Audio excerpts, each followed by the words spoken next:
នេះមួយទឹកហើយបងប្អូនមួយថាចូលខ្លួនស្ងួតហើយពោលេងសិនកូនខ្ញុំលោហ្នឹងលោគេចង់ទៅដើមពោដែរអញ្ចឹងទៅនិយាយមួយគេអត់ចង់ទៅទេនិយាយជាមួយគេចាប់ធ្វើបាបគេទាញចុះទាញឡើងទាញចុះទាញឡើងហើយខ្លាចគេយក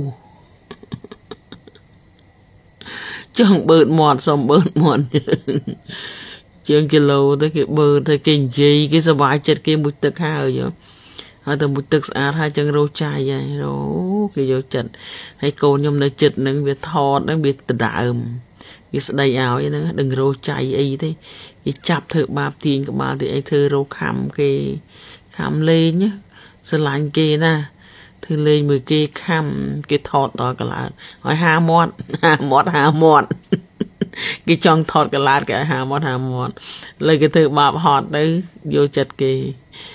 អរគុណច្រើន